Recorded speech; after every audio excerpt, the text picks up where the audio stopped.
हमारी संस्कृति, हमारे संस्कार सदा रहें हमारे साथ। सब्सक्राइब करें तिलक। हर हर महादेव। आप सभी भक्तों का हमारे कार्यक्रम दर्शन में हार्दिक अभिनंदन। भक्तों, भारत देश का शायद ही कोई ऐसा नागरिक हो जिसने मध्य प्रदेश राज्य के खजुराहो के बारे में ना सुना हो। ये ऐतिहासिक शहर अपने प्राचीन भव्य मंदिरों के लिए विश्व प्रसिद्ध है।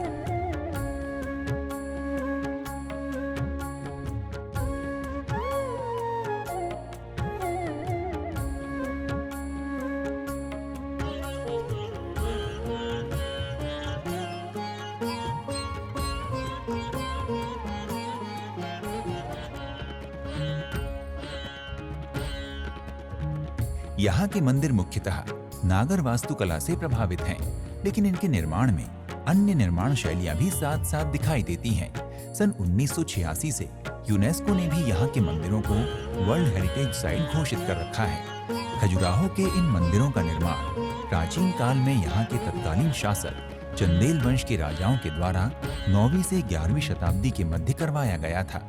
12वीं शताब्दी तक यहाँ ऐसे कुल 85 मंदिर थे, लेकिन समय के साथ साथ विदेशी आक्रमणकारियों तथा अन्य कारणों से अब इन मंदिरों की संख्या घटकर मात्र 25 रह गई है। इन 25 मंदिरों में से 10 मंदिर भगवान विष्णु, 8 मंदिर भगवान शिव, 1 मंदिर सूर्य देवता तथा 1 मंदिर 64 योगिनी माता को समर्पित है। शेष 5 मंदिर जैन संप्रदाय के हैं।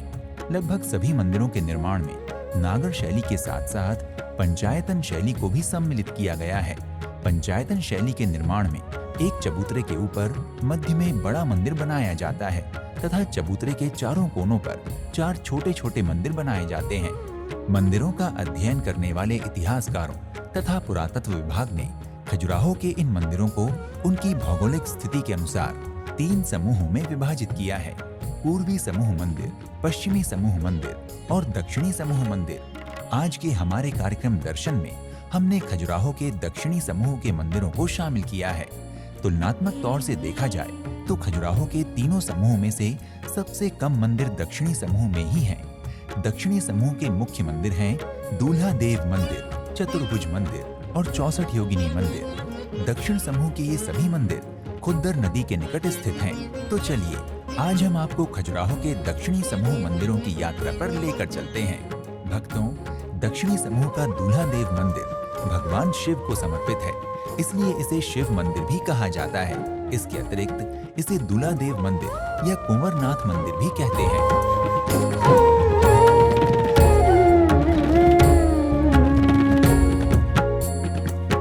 दूल्हा देव मंदिर का निर्माण 1130 ईस्वी में चंदेल शासक मदन वर्मन द्वारा करवाया गया था।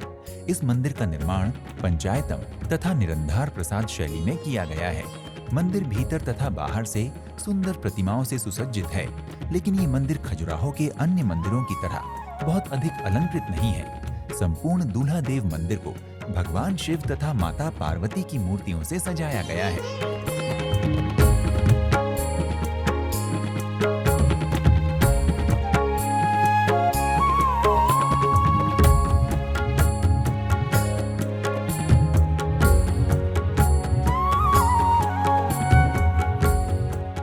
महादेव मंदिर के गर्भगृह में स्थित शिवलिंग पर 1100 अन्य लघु शिवलिंग बहुत ही कलात्मकता के साथ उकेरे गए हैं। दूल्हा देव मंदिर को चंदेल वंश के द्वारा बनवाए गए मंदिरों में से अंतिम मंदिर माना जाता है। दक्षिणी समूह में ही चतुर्भुज मंदिर खजुराहो का एक ऐसा मंदिर है जिसमें दीवारों को अलंकृत करने के लिए काम शास्त्र से संबंधित मिथुन मूर्तियों का उपयोग नहीं किया गया है। ये मंदिर खजुराहो का एकमात्र ऐसा मंदिर है जिसके द्वार का मुख पश्चिम दिशा की ओर है। इस मंदिर में गर्भगृह के आसपास परिक्रमा करने के लिए प्रदक्षिणा पथ निर्मित नहीं है। गर्भगृह में प्रवेश द्वार के निचले हिस्से पर गंगा, यमुना एवं अन्य द्वारपालों को सुंदर नक्काशी के द्वारा दर्शाया गया है, जबकि गर्भगृह के भीतर खड़ी मुद्रा में स्थित मूर्ति 3 भगवानों को समर्पित है। मूर्ति का मुख शांत भाव धारण किए हुए भगवान शिव का है, धड़ भगवान विष्णु का है तथा पैर श्री कृष्ण भगवान के हैं। इस मंदिर को 1100 ईस्वी में बनवाया गया था।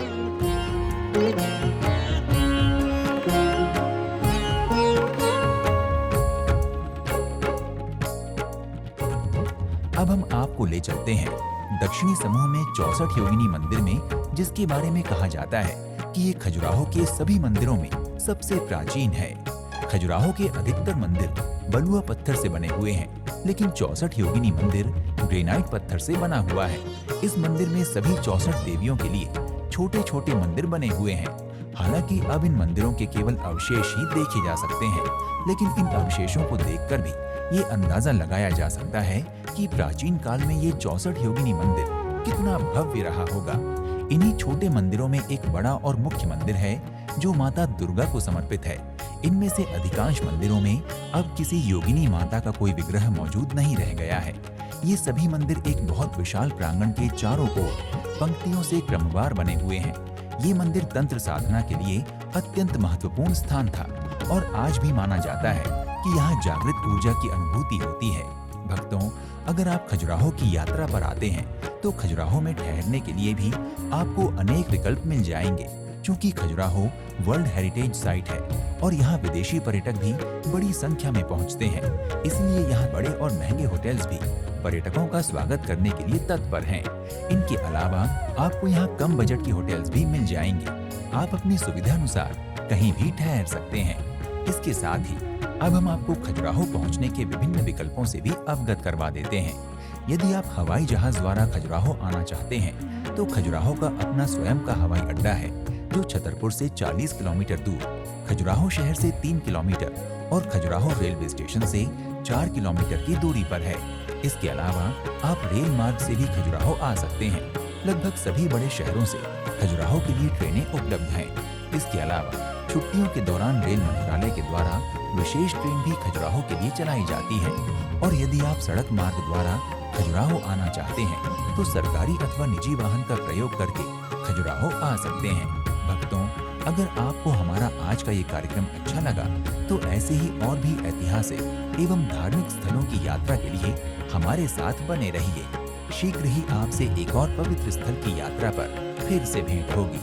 प्रणाम। इति शुभम।